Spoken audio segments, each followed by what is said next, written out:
Bonjour à toutes, bonjour à tous. Nouvel épisode de Série, l'émission à mes côtés, Marie Baraco. Bonjour Salut Marie, Pierre. Directrice du Festival de Fontainebleau. Et ça se rapproche là, non? Ça se rapproche, les signaux sont bons.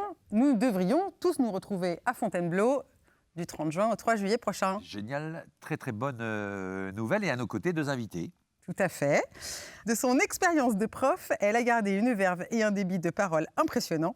Elle chronique la société française et ses travers sur les plateaux de télévision et à la radio et investit le champ des séries d'abord dans Péplum il y a quelques années sur M6, puis plus récemment dans la très réussie série Mental qui s'empare du difficile sujet de la psychiatrie pour les adolescents. Nous sommes heureux de recevoir une comédienne que nous espérons voir de plus en plus dans les séries. Bienvenue Nicole Ferroni. Merci beaucoup. Il fait partie des scénaristes qui font les belles heures de la fiction française, notamment sur Arte.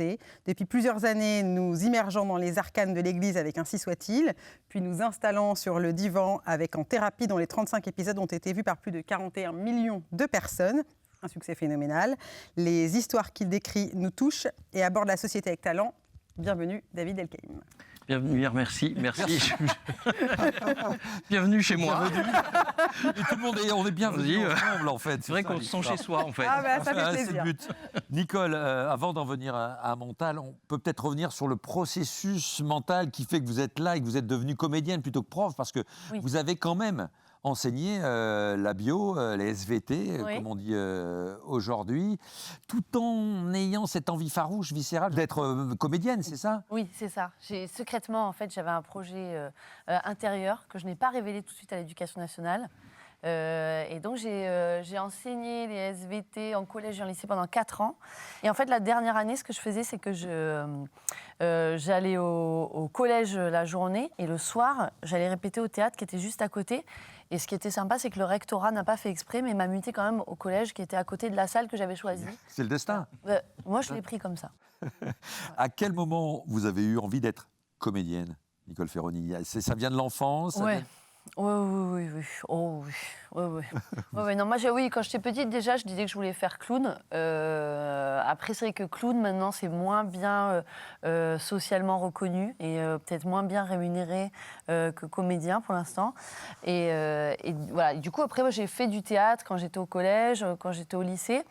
Et je me suis quand même dirigée sur la voie d'enseignante en prenant une année sabbatique entre ma licence et ma maîtrise. Et ce qui m'a vraiment décidé à changer de métier, c'est la suppression de mon poste.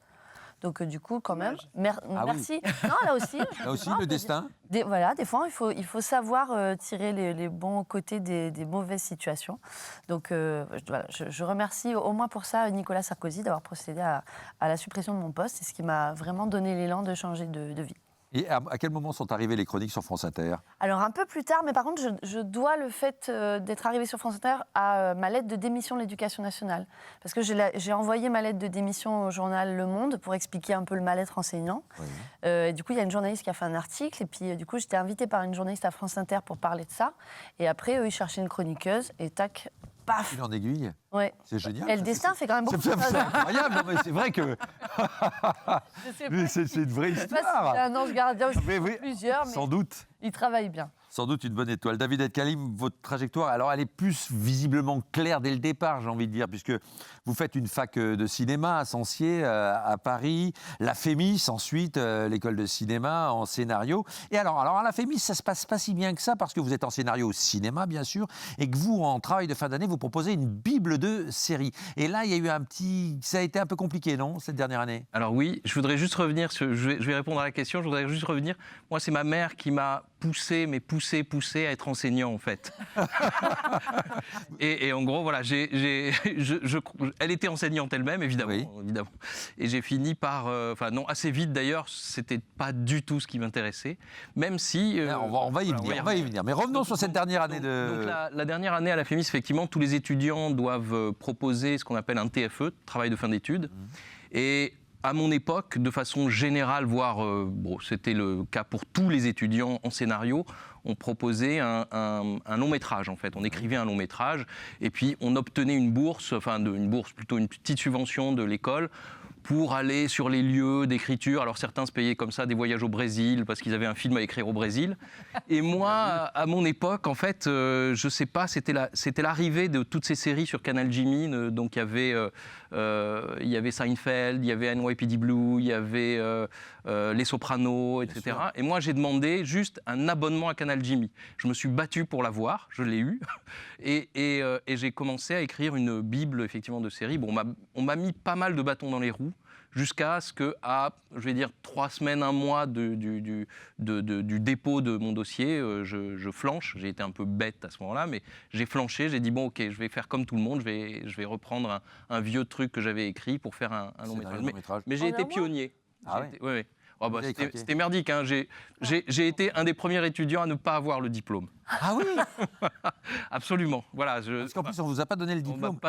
Et pourtant, en un mois, j'ai fait un truc catastrophique. Donc, Et pourtant, alors c'est là où l'histoire est intéressante, c'est que là où vous allez rejoindre à la fois le désir de votre maman et quelque part vous allez révolutionner la Fémis, parce que vous êtes devenu directeur du département série à la Fémis finalement. Absolument. En fait, en sortant de l'école, j'ai fait énormément d'interventions dans les lycées au départ, notamment dans un programme peut-être d'ailleurs qui était que Nicole a alors peut-être pas en SVT, mais qui s'appelait Lycéen au cinéma en fait. Donc j'accompagnais les films qui étaient au programme et puis j'en parlais aux collégiens, aux lycéens, et j'ai énormément appris comme ça en fait, vraiment énormément appris. Donc d'une certaine manière, je faisais aussi des ateliers cinéma. Et puis au moment de la création donc du département écriture et création de séries à la Fémis, qui est un département qui a été créé par Emmanuel Dossé et Franck Philippon. En fait, on nous a demandé à Vincent, qui est mon co-auteur, Vincent Poimiro et moi-même, on nous a demandé de venir tutorer des étudiants, en fait, donc de les accompagner sur leur projet. On venait d'écrire Ainsi soit-il, donc on était un peu comme ça reconnus. Et donc on a suivi comme ça pendant 2 ans, chacun 3 étudiants. Et puis voilà, on a arrêté parce qu'il faut un peu que ça tourne. Et on est revenu nous chercher quand Franck Philippon a dit, bon allez, là j'arrête. Il avait fait 7 années à la direction du département.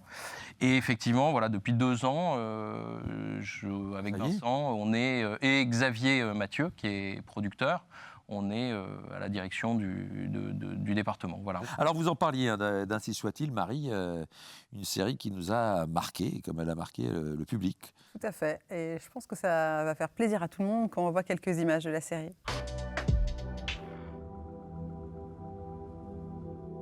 Pourquoi moi? Pourquoi vous m'avez choisi pour ces entretiens? J'ai éprouvé le besoin d'en mener moi-même certains. Je dirige ce séminaire à présent, mais je n'oublie pas que pendant plusieurs années, j'étais au milieu des séminaristes. Je ne veux pas perdre ce contact. Vous le savez, moi je suis venu à Dieu par l'action sociale, par l'amitié, par le sentiment de fraternité. La rencontre de l'autre, oui, c'est important, c'est puissant. Je pense à la parabole du bon samaritain. Ah oui, c'est ça, l'autre qui souffre et qui demande quelque chose de simple au fond. Une présence, un regard. Alors tout ça, ça nous renvoie à la question d'un amour plus grand. Pourquoi plus grand? Il y a une différence de qualité, de grandeur, de quantité entre l'amour du prochain et l'amour de Dieu? L'amour que Dieu nous porte est un amour inconditionnel, incommensurable. L'amour humain est beaucoup plus faible, plus imparfait. Est-ce le même? En nature, oui. En intensité, c'est plus compliqué. C'est donc difficile. Bah forcément. On peut s'y tromper, s'y perdre.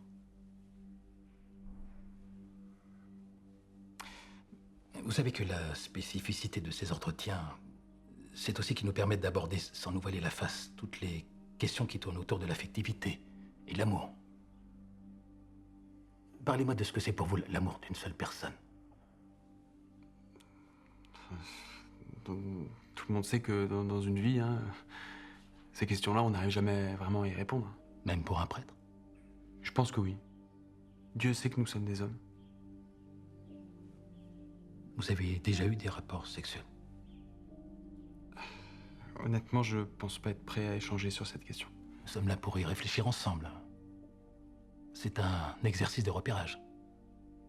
Je suis comme une borne qui vous aide à faire le point sur l'endroit où vous vous trouvez. Écoutez, excusez-moi, mais j'ai pas très envie de parler de ça avec vous. Les entretiens de discernement psycho-affectif font partie des règles que j'ai mises en place dans ce lieu. vous en avez eu connaissance. Vous les avez acceptés librement. En fait, ces entretiens de discernement affectif, là, c'est de sexe qu'il s'agit. Eh bien oui, et après? Bien sûr que c'est le sexe. Et pourquoi pas? Vous croyez que ça vient de moi, cette fixation? Vous croyez que ça ne me fatigue pas? Alors tant qu'à faire, allons-y une bonne fois pour toutes, parlons-en et puis passons à autre chose, puisque ça n'est rien. Pourquoi vous me laissez pas tranquille avec ça, alors?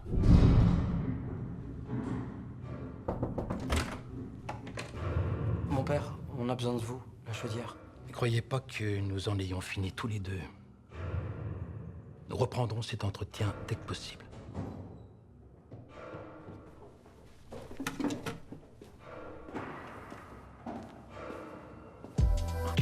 Ainsi soit-il donc, une série lancée en 2015 par vous, David El-Kaïm, à vos côtés Vincent Poimiron, produite par Bruno Naon, donc pour Arte, l'histoire actuelle de 5 jeunes hommes donc venus d'horizons très différents qui vont entrer au séminaire des Capucins à Paris. Alors une série disponible en ce moment sur Arte.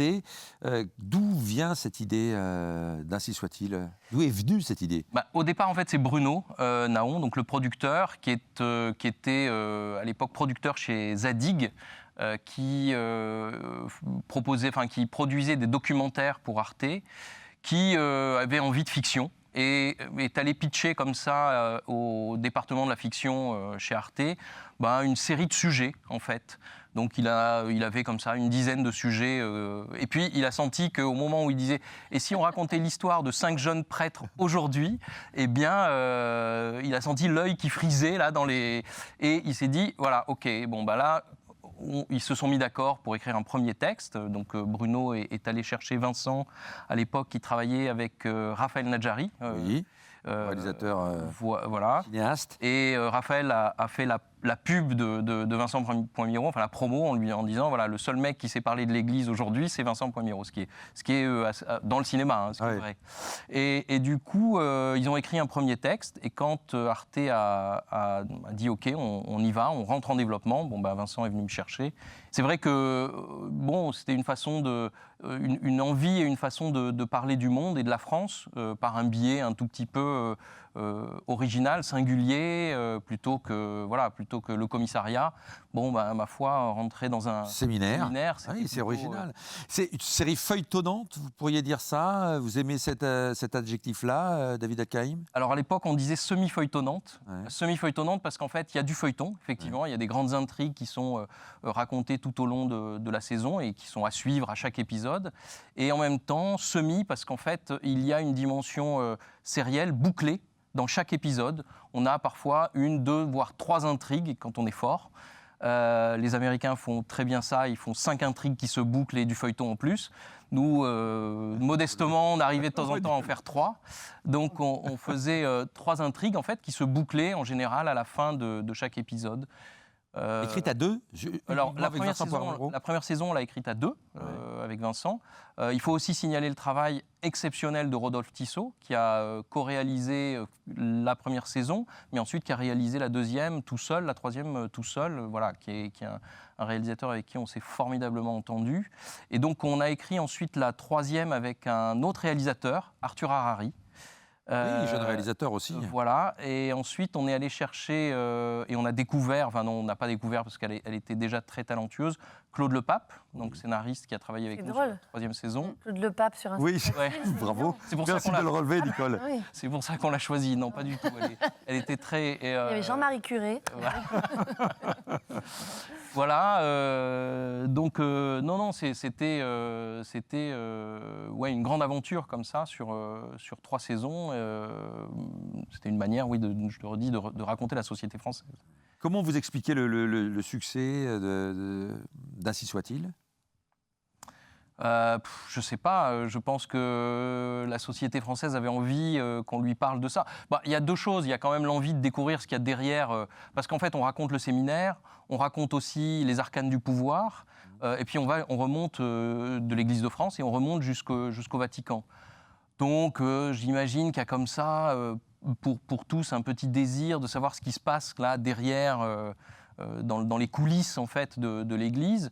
Mais aussi, je pense que, je ne sais pas, je crois que malgré tout, quand on raconte la société française, finalement, et qu'on essaye d'être au plus juste, je crois que ça intéresse les spectateurs, en fait, tout simplement. Enfin, pendant l'écriture, c'est vrai, de la première saison notamment, on a eu énormément de difficultés à convaincre Arte, qui nous avait pourtant commandé le développement, que ça intéresserait les gens, en fait. Régulièrement. Oui, gagné d'avance. Hein. Oui, mais régulièrement, à chaque réunion, ils nous disaient non mais franchement, vos histoires de curé, là, ça va intéresser qui? Vous voulez pas mettre un petit meurtre, ou bien un exorciste, ou bien un truc comme ça? Et on disait non, on veut, nous, ce qui nous intéresse, c'est les gens. C'est comment ça se passe entre eux, c'est les histoires d'amour, c'est les histoires de trahison, c'est des histoires d'amitié. Ça veut dire enquête, coulisses, justement, pour reprendre un terme policier. Et ça veut dire que, parce que vous les avez toutes inventées, ces coulisses, vous êtes parti de rien, vous êtes allé passer un moment dans un séminaire, vous avez fait une retraite dans un monastère? Non, alors non, parce qu'on n'est pas comme De Niro, on ne devient pas chauffeur de taxi pour jouer un rôle. En fait, alors Vincent d'abord est très au fait de ce qu'était l'Église de France, en fait. Bon, lui-même vient d'un milieu catholique, de gauche, donc et il a un peu baigné là-dedans. Il avait des amis qui sont notamment un ami qui est devenu prêtre.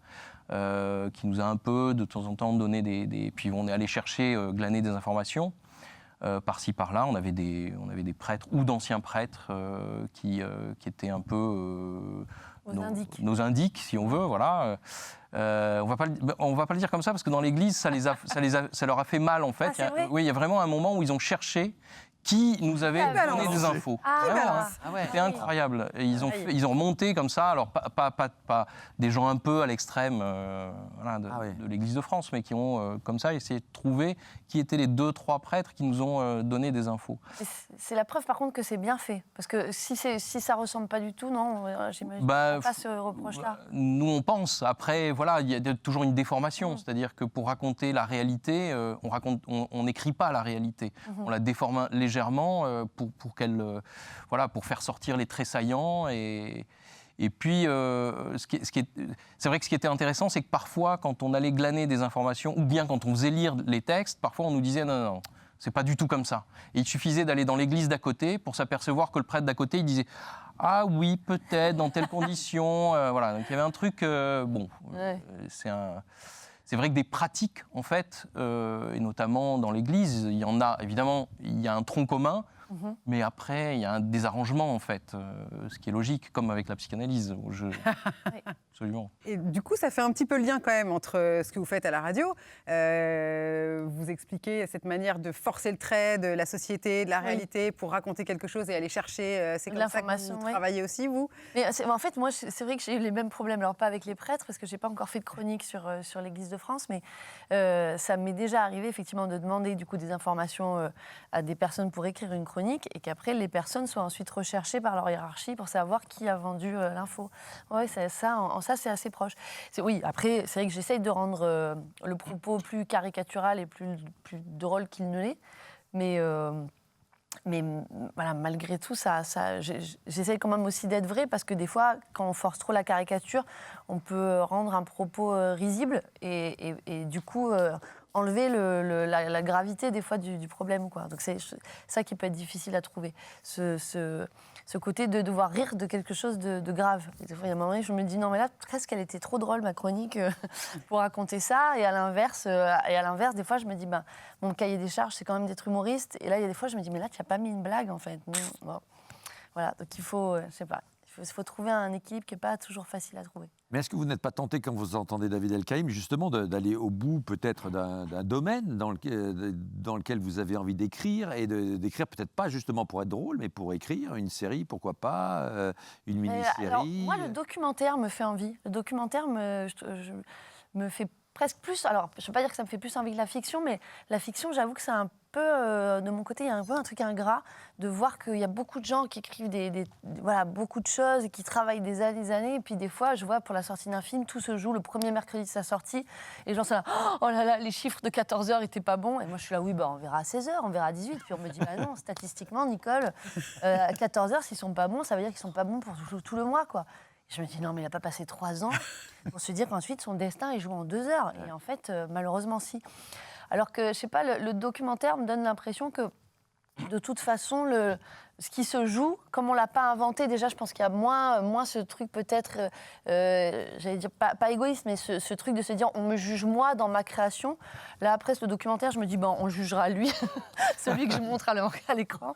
C'est vous qu'on juge, comme disait Nicole Ferroni, qui a peur du jugement, en quelque sorte, quand ainsi soit-il, passe à l'antenne d'Arte. Vous avez une forme d'anxiété, d'angoisse, peut-être, ou pas? Oui, bien sûr. Mais oui, enfin, voilà, moi je reconnais tout à fait. Enfin, je suis un peu détaché de ça, parce que c'est vrai que le réalisateur, en général, a mis 3 ans pour faire son film. Moi, quand je l'ai aidé à écrire, j'ai plus ou moins travaillé dessus. Bon, c'est vrai que j'ai cette anxiété, j'aimerais bien que le film marche, mais non, il y a une anxiété de toute façon. On est la première soirée d'Ainsi soit-il, on était un peu accrochés quand même à savoir ce qui allait se passer le lendemain. Et puis bon, les chiffres étaient bons, donc on était très contents. C'est là où on décide la deuxième saison? Ça dépend en fait. La deuxième saison, elle peut se décider. Là, notamment, elle s'est décidée au moment où... Alors, c'était très compliqué parce qu'à Arte, en fait, il y a eu un remplacement. C'est-à-dire que l'unité fiction a changé de tête à ce moment-là. Ah ouais. Est arrivé Vincent Mellet et Judith Louis. Judith Louis nous a dit très clairement non, moi, sur le papier, j'aurais jamais pris cette série. Et puis, en fait, quand elle a vu les premières images, elle a très vite accroché, c'est devenu quasiment notre première fan, et ils nous ont commandé la série avant la diffusion en fait. Un peu trop tard pour qu'on arrive à faire pile la deuxième saison l'année suivante, mais quand même, voilà, on nous a commandé la deuxième saison avant la diffusion. C'est gage de confiance, parce que souvent, Oui, les diffuseurs tout à attendent fait. les chiffres Ouais, d'audience tout à fait. pour s'engager sur la suite, donc c'est... Et on nous a commandé la 3e saison quasiment en suivant, donc c'est pour ça qu'on a réussi à faire pile l'année suivante la 3e saison. Alors, il n'y a pas de divan, hein, là, vous l'avez remarqué, mais on va quand même s'intéresser à la représentation des psys dans les séries, avec tous les deux. Là, 2 exemples très différents, Mental et En thérapie. Nicole Ferroni, on va commencer avec Mental, une série créée par Marine Maugrand, Le Gagneur, Victor Lockwood, qui sont d'ailleurs passés par l'atelier série, le département série de la FEMIS, hein, écriture et création de séries, les deux. Absolument. Alors, une série diffusée sur France TV /. Vous êtes la psy, Gaëlle Givor, qui travaille dans une institution spécialisée pour adolescents. Chez les Primes Verts. Voilà, 2 saisons de 10 épisodes. Face à vous, une pléiade de cas particuliers mais attachants, regroupant de nombreuses pathologies mentales incarnées avec conviction donc par Louis Pérez, Constantin Vidal, Dépora Lukumwena, qui est là dans la 2e saison, Lorena Tellier. Alors, on va regarder la bande-annonce de Mental, qui est en ligne sur France TV /. Coucou, tu vas voir ma bite? Bonjour, on aimerait une Estelle à emporter, s'il vous plaît. Le vrai corps d'une femme, c'est ça. Mais qu'est-ce que c'est que cette trompe que tu trimbales, là?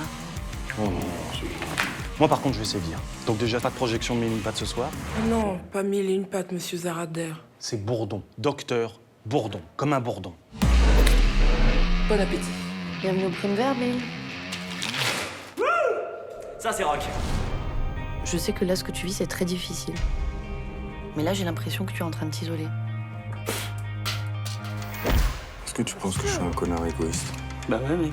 Toi et moi, on est des bâtards, c'est notre blague. On va élaborer avec vous un projet de soins. Vu que je suis anorexique boulimique, on surveillera mes repas et on check que je me fasse pas vomir après. Est-ce que tout ce que je ressens, je dois le refouler? Je veux que tu me vailles. Parce que c'est la maladie. Je veux qu'il n'y ait plus rien qui existe autour, voilà ce que je veux. J'aimerais quelque chose, j'aimerais un signe, je sais pas. Tes voix, elles peuvent pas te faire de mal. C'est toi qui décides, pas elle. À tous ceux qui nous voient comme des bugs à réparer, aux psychologues, infirmières, profs qui nous disent comment vivre et qui on doit aimer. Allez tous, viens vous faire foutre! Donc une série qui est adaptée d'un format finlandais, donc ce qui nous intéresse beaucoup, nous, à Série parce qu'on le rappelle de temps en temps, mais c'est un événement européen. Est-ce que vous avez regardé la série dont Mental s'est inspiré ou... Non, parce que je parle très mal le finlandais. J'ai fait finlandais LV8. Même sous-titré, non, vous êtes affranchi de voilà. Non, mais je pense que même si j'avais été finlandophone, non, je suis pas sûre que j'aurais regardé la version originale parce que je trouve que c'est difficile d'incarner quelqu'un quand on voit son propre rôle, entre guillemets. Je sais que sinon j'aurais eu en tête le fait de me dire est-ce qu'il faut que je me calque sur, sur la comédienne. Voilà, donc je pense que c'est bien que je ne l'ai pas vu. C'est un univers particulier, sur un ton particulier. Vous avez plongé sur le scénario. Qu'est-ce qui vous a convaincu ? Alors, ce qui m'a convaincue, c'est... Alors déjà, j'aime beaucoup la thématique de la psychiatrie, la psychologie en général, parce que je trouve que c'est une thématique qui est mal abordée ou très peu abordée dans les médias ou globalement dans la société. Et du coup, par contre, j'avais cette crainte quand même que la série soit trop noire, soit au contraire trop légère. Et voilà, au début, je sais que j'ai vraiment lu attentivement le scénario, pas tellement pour mon personnage, mais pour me dire est-ce que c'est quelque chose que je veux assumer, notamment parce que voilà, dans mon entourage, moi, il y a des personnes qui sont en parcours psychiatrique et vis-à-vis desquelles je me suis dit, je ne vais pas assumer qu'on se moque ou qu'on déforme ce que peut être la schizophrénie, la bipolarité. Et donc, j'avais vraiment cet œil-là de me dire, est-ce que c'est bien écrit, entre guillemets, voilà, est-ce que ça prend soin, est-ce que les personnes qui elles-mêmes sont concernées par un parcours psychiatrique vont se sentir représentées et entendues de façon assez juste. Et ça m'a plu. Puis, voilà, j'ai beaucoup aimé l'écriture dans ce sens-là parce que je trouvais que c'était juste vis-à-vis des patients, vis-à-vis des soignants.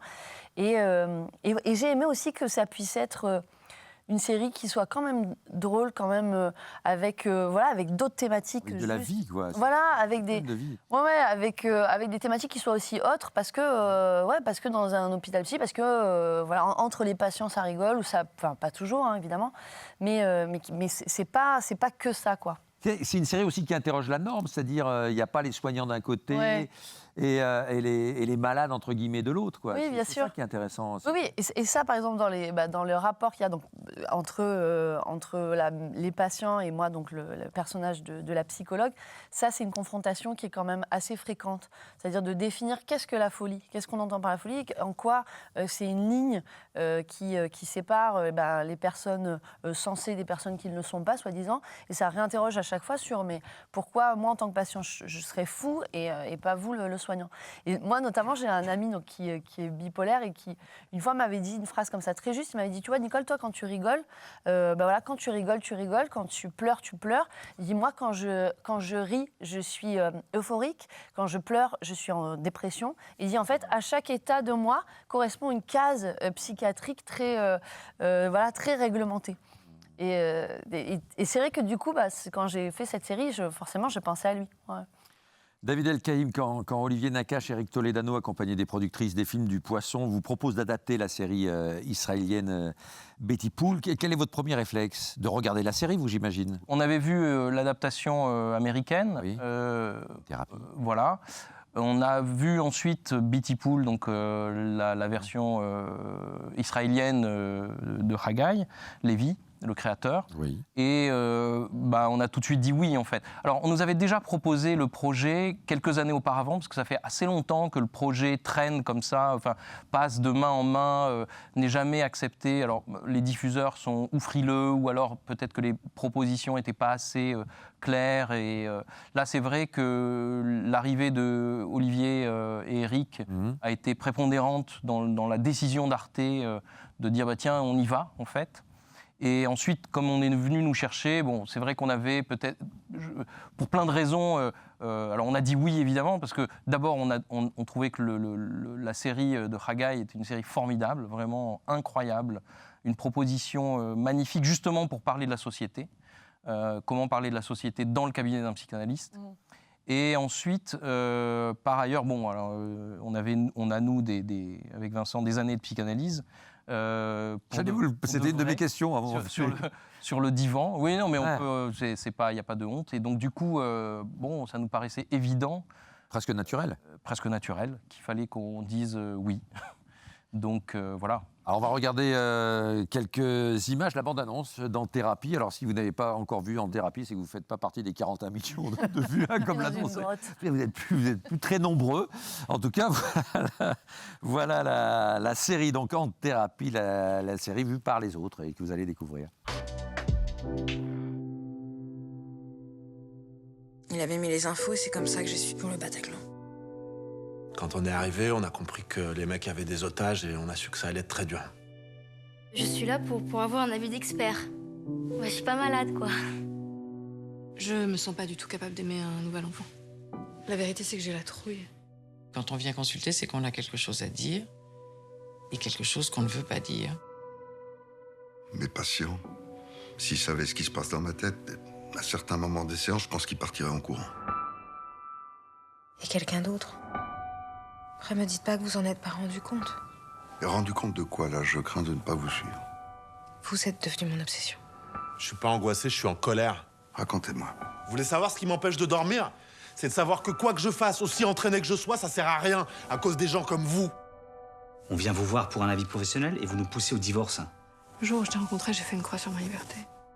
Je reviens pas de comment vous êtes chiant, mais c'est démesuré. Comment vous faites avec votre fille?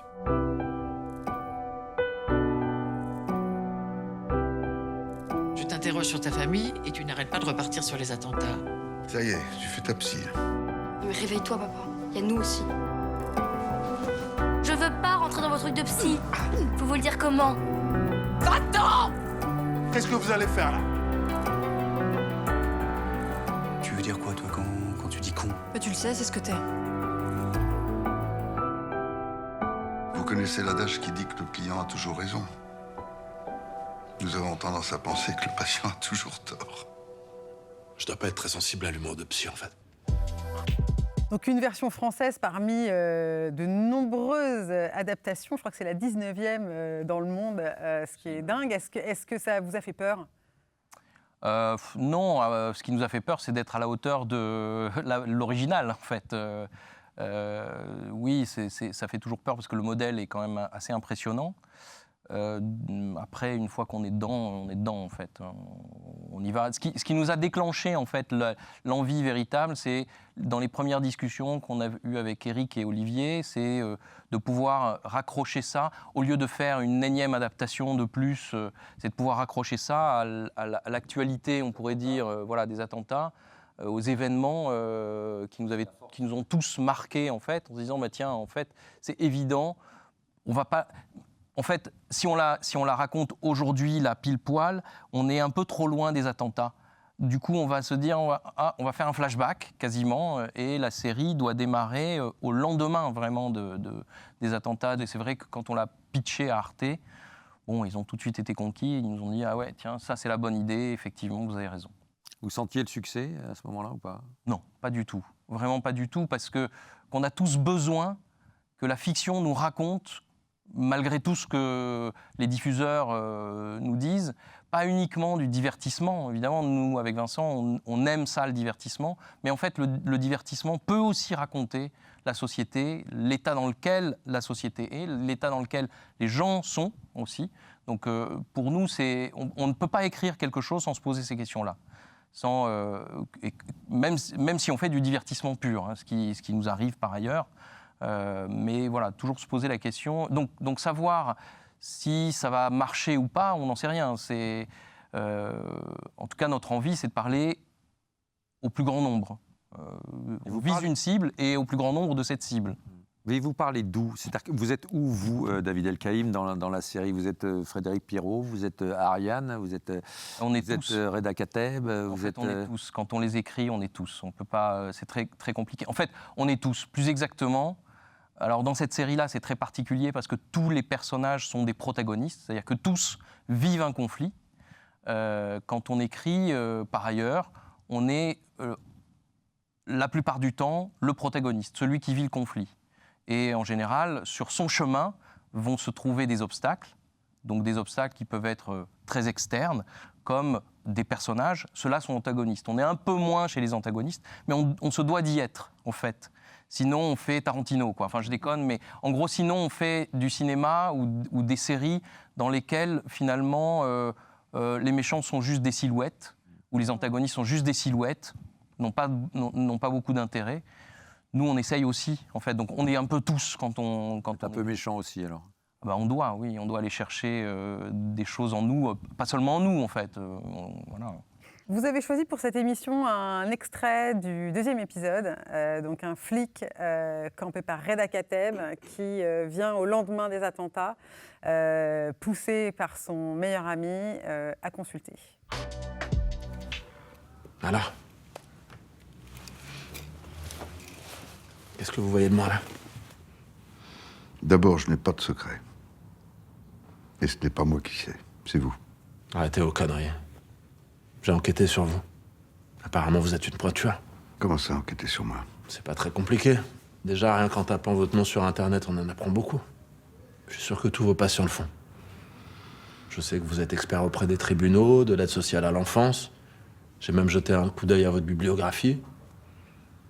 Impressionnant. Après, j'ai commencé à lire vos articles, je suis pas trop fan. Ça m'a paru un peu tiré par les cheveux.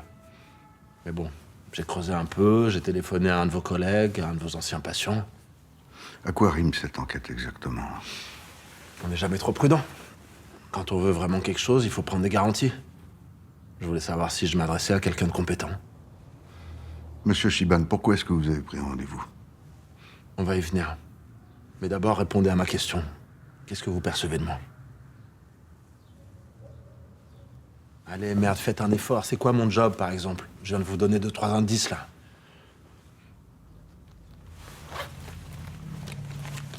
Je suis flic. Enquête, flic. Vous saisissez pas le lire? Je suis flic, putain. Le formidable Reda Kateb face au formidable Frédéric Pierrot, qui joue ce psy donc d'épisode en épisode, qui lui-même va ensuite aller consulter auprès de Carole Bouquet. Ça, je trouve que c'était une belle idée aussi de cette série. Je ne sais pas si ça existe, ça, dans l'original aussi. Ouais, ça, c'est assez formidable. Comment on travaille, par exemple, sur un personnage comme celui de Reda Kateb, qui joue quand même un flic de la BRI, qui est rentré dans le Bataclan au moment des attentats et qui n'en est pas ressorti indemne, qui n'en est pas ressorti non pas blessé physiquement, mais dévasté psychologiquement, émotionnellement. Donc ça, c'était la marche suivante dans nos discussions avec Éric et Olivier. C'est quand on s'est dit bon, ben, on va placer le démarrage de la série au lendemain des attentats. Il y avait un personnage dans la série originale qui est pilote de chasse. C'est le pilote de chasse donc en Israël. Le pilote de chasse, comme aux États-Unis, plus ou moins, puisque c'est adapté aussi comme ça, le pilote de chasse est un héros, en fait, est considéré comme un héros. C'est le plus haut grade un des plus hauts grades dans l'armée. Donc le pilote de chasse dans la série israélienne bombarde, alors je ne sais plus si c'est un hôpital ou une école, et il n'en ressort pas indemne. Il bombarde un hôpital dans un des territoires occupés et il n'en ressort pas indemne. Nous, évidemment, on ne pouvait pas le copier-coller.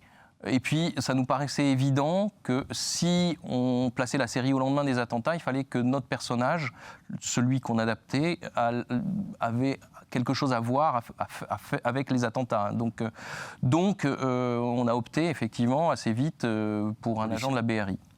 Et là-dessus, c'est là que on a écrit la série à 5, on a fait l'adaptation à 5, donc Vincent Poimiro, moi-même, et puis on a pris 3 jeunes scénaristes, Nassim Métard, Alexandre Manneville et Pauline Guéna. Pauline Guéna, on lui a confié parce que elle a fait tout un travail pendant 1 an sur la PJ de Versailles.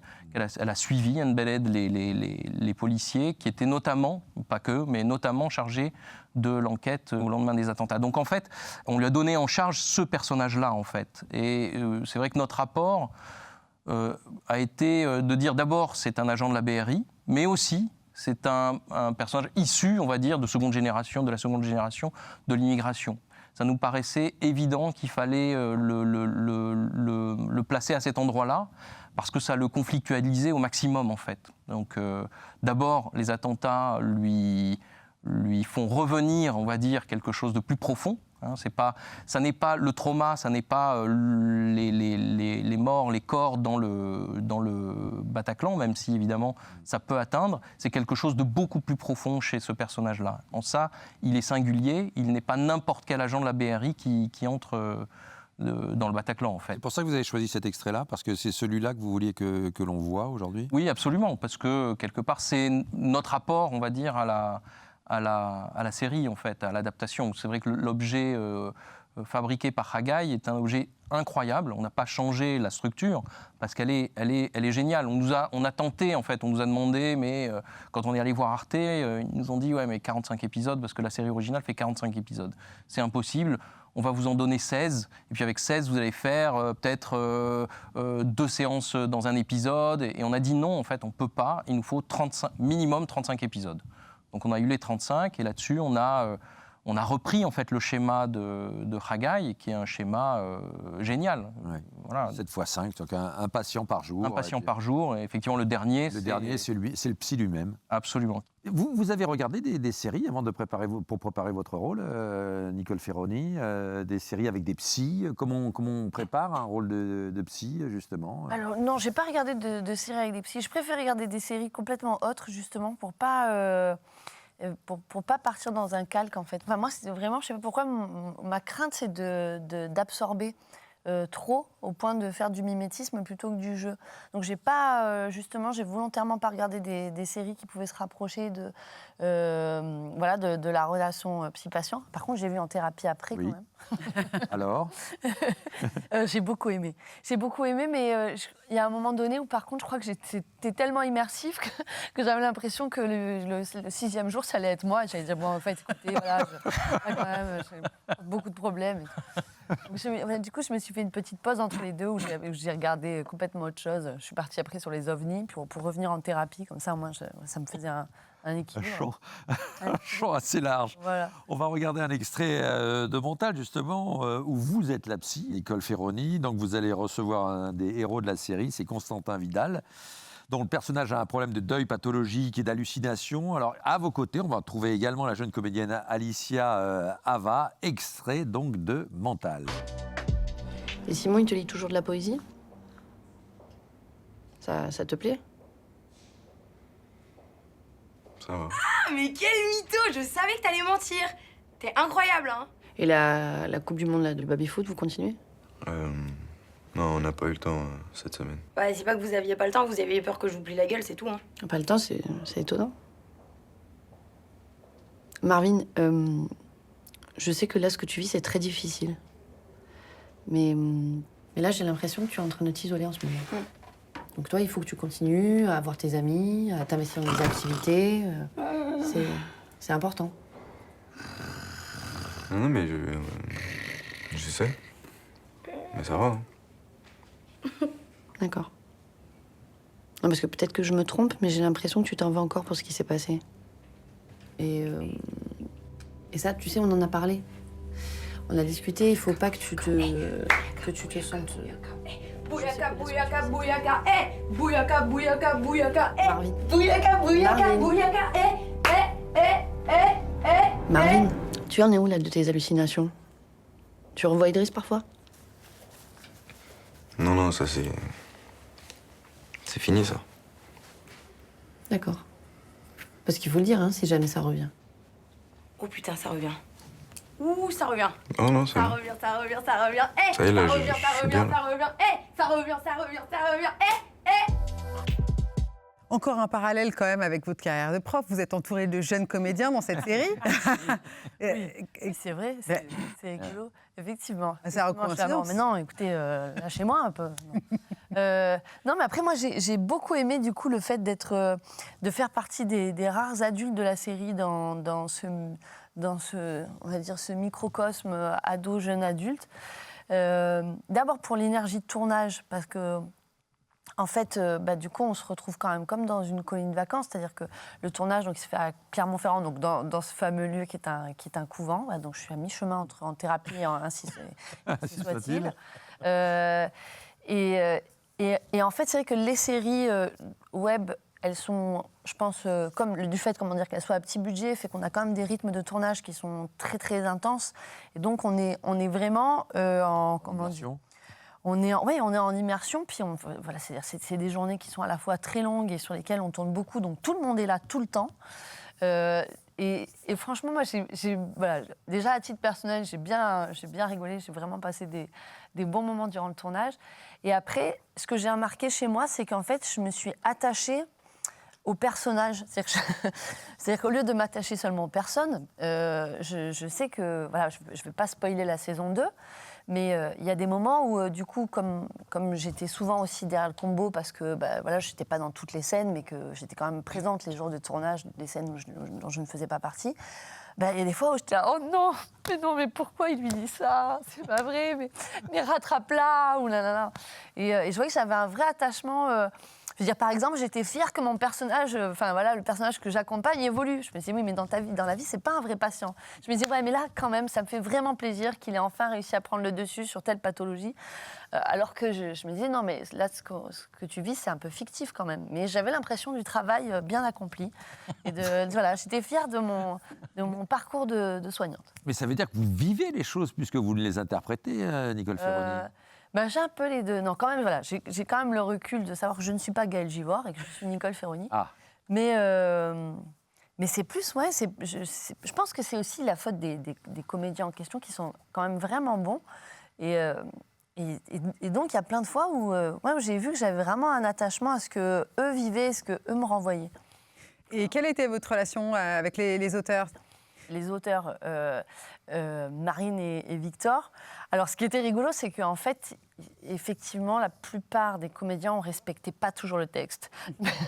Donc, des fois, on allait les voir et on disait « Ah, en fait, tu sais, cette scène-là, ouais, j'ai pas du tout dit ça, mais bon, avec un peu de chance, ça te plaira. » Et puis, des fois, à l'inverse, du coup, comme ils avaient vu les prises de la veille, ils disaient « Ah ouais, ça, c'est une bonne trouvaille. » Alors, voilà, après, si jamais vous pouvez quand même des fois respecter le texte, c'est bien aussi, quoi. C'est-à-dire qu'on a tous eu cette habitude de respecter le propos, mais par contre, voilà, de tordre les phrases à notre façon. Moi, par exemple, Gaëlle Givord, au début, alors sur la deuxième saison, c'est vrai que son parcours de soignante est plus difficile, mais sur la première saison, je pense qu'elle était moins légère que ce qui était écrit au départ. Et donc, je lui ai amené des petits lapsus, des trucs... je faisais des propositions. Et par chance, les deux auteurs ont été quand même vraiment sympas, parce que la plupart du temps, ils étaient d'accord. Et puis, quand ils ne l'étaient pas, comme ils l'apprenaient après, des fois, ils ont dû faire dans l'acceptation. Et dans la mesure où c'est, donc, vous l'avez dit, une série à plutôt petit budget avec des journées très efficaces, il y a eu de la répétition avant? Comment Oui, alors pas mal de répétitions avant. Et puis surtout, on a eu de la part du réalisateur ce point dès le départ. Il nous a dit, voilà, qu'on soit clair, vous ne pourrez pas demander beaucoup d'autres prises. Et on n'aura pas le temps de retourner. Donc, je vous donne par chacun, vous avez un joker pour la saison. C'est-à-dire vraiment, il y a une fois où si vraiment on se plante, on dit « Bon, Slim, est-ce que je peux avoir une deuxième ?» Parce que là, vraiment, j'étais mauvaise. OK, là, aujourd'hui, tu peux, mais par contre, demain, non. Et donc, parce qu'on était beaucoup de personnages. Donc, en fait, on pouvait pas... C'est vrai qu'en fait, on n'a pas le loisir de faire, peut-être comme au cinéma, ce truc de dire « Ah, est-ce que je peux tenter une autre version comme ça, plus investie, plus légère, plus farfelu ?» Non, non. Là, on a tant de scènes à tourner, on a tant d'heures sup que la prod a déjà payé, alors qu'ils n'ont pas le budget. Donc, on le fait en 2 prises, 2 cams. On avait effectivement des fois 2 équipes de tournage, donc des fois même il fallait que le réal délègue à son assistant réalisateur le fait vraiment de gérer toute une autre partie, une autre scène dans un autre décor. Mais par contre, c'est super chouette parce que ça permettait quand même de voir que qu'il y a une confiance. On est vraiment sur un bateau, quoi. On est vraiment peu sur une petite embarcation, enfin beaucoup sur une petite embarcation, et il faut que ça passe quand même malgré les vagues, quoi. Ça, j'ai bien aimé. C'est joli. Je voyais, David, vous écouter attentivement quand vous parliez de changer le texte, etc. Je me disais, je voyais le mettre limite un peu nerveux, etc. C'est quelque chose que vous supportez, vous, que les comédiens amènent leurs pattes. En fait, sur En Thérapie, j'ai l'impression que tout est écrit au cordeau. Il n'y a pas d'impro. Il y a eu quand même du retravail. En fait, avec Vincent, ce qu'on essaye de faire vraiment au maximum, c'est d'être présent aux lectures. Enfin, c'est pas qu'on essaye, c'est qu'on demande d'être présent aux lectures. Notamment pour vérifier si pour un comédien il y a des choses qui passent pas, on les réécrit. S'il comprend pas certaines choses, on explique, de manière justement à avoir le moins de déperdition possible, en fait. Il n'y a pas de problème à ce qu'un comédien se mette en bouche, en fait, le texte, et donc parfois mais pourvu que le sens soit toujours dedans. Ouais. C'est ça qui est important. C'est-à-dire qu'une scène, c'est pas du dialogue, une scène, c'est un conflit et une résolution, en fait. Donc, si on n'a pas...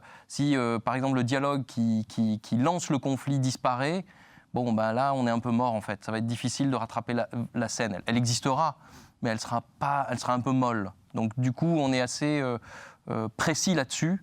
C'est vraiment certaines choses, on ne peut pas les bouger, ou alors, voilà, mais à l'intérieur, évidemment, le dialogue, bon, ben, si un comédien doit se le mettre en bouche, c'est logique. C'est pour ça qu'on essaye d'être présent et qu'on demande à être présent aux lectures au maximum, voire même ce qui s'est fait sur En Thérapie. Pour des raisons complexes, on n'a pas pu, nous, être présents sur le tournage, mais on a délégué un de nos jeunes scénaristes, Alexandre Manville, qui lui avait quasiment un bureau en fait sur le tournage pour voilà, soit expliquer, soit de temps en temps, quand il y avait un vrai dilemme, nous appeler pour nous dire bon là, il y a un truc, ça va pas, qu'est-ce qu'on fait, bon, et du coup, parce qu'on est garant du texte en fait. Vraiment, la mise en scène, c'est pas nous, le travail avec les comédiens, c'est pas nous, mais vraiment, on est garant du texte, c'est-à-dire que à la fin, il faut que le sens passe en fait. Le sens, c'est-à-dire, c'est pas c'est vraiment le conflit et la scène, elle doit la scène et le sens de l'épisode, forcément. Mais du coup, si Nicole Ferroni venait vous voir, ah bah écoute, j'ai un peu changé ton truc, on va s'étonner. Ça y est, c'est se frappe, c'est terminé, tu peux plus rien changer. Là, vous devenez fou, vous cassez tout, non? Non, ça dépend en fait. Si ça marche, pourquoi on casserait tout? Enfin voilà. Après, on considère que les comédiens sont suffisamment intelligents pour ne pas s'amuser à changer comme ça, en fait. Il y a des comédiens qui vont rajouter une blague. Parfois, ça marche pas. Bon, c'est pas... non, il n'y a pas de... On préfère, évidemment, toujours que ce soit fait en amont. Alors après, parfois, ça se fait en direct, oui. sur une... Bon, après, c'est à voir, quoi. Tant qu'il y a le matériel, après, au montage... Oui, il y a aussi, on en parle depuis le début, mais effectivement, vous écrivez quasiment tout en binôme. Pourquoi ? Alors, c'est très particulier, c'est-à-dire qu'en fait, avec Vincent, on se connaît depuis très longtemps, on se connaît depuis le lycée, en fait. On ne s'est jamais perdu de vue, on avait comme ça tout un groupe de copains, dont tous ont plus ou moins fini par faire du spectacle, du théâtre, du machin, etc. Et quand j'ai fait la Fémis, en sortant de la Fémis, j'avais un court-métrage à écrire pour un producteur. J'ai dit à Vincent, tiens, viens, on va l'écrire à deux, ça va être plus marrant. Et en fait, ça a commencé comme ça. C'est-à-dire qu'on s'est mis à écrire, même si on a fait du théâtre ensemble, on avait fait pas mal de trucs ensemble.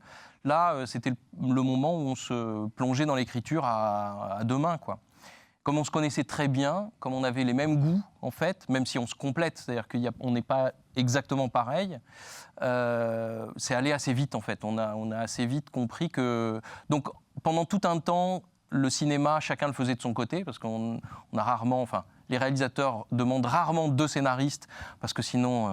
beaucoup de monde. Ça fait du monde. Et puis, ils se trouvent malheureusement un peu trop dépossédés de leur truc, de leur objet.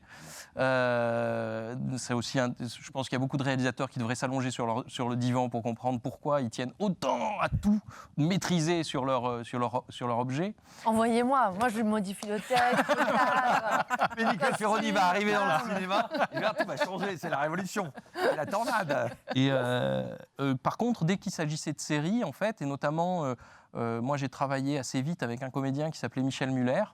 On a écrit, et donc où je me suis fait la main sur des séries, et c'était marrant parce qu'on écrivait en flux tendu, un peu comme le font les Américains, c'est-à-dire qu'on écrivait, ils tournaient, et puis ils diffusaient, alors c'était à l'époque, c'était une série qui s'appelait Hainaut Président sur la campagne présidentielle, qui se passait pendant la campagne présidentielle Sarko-Ségolène, qui était une série très très satirique sur les communicants.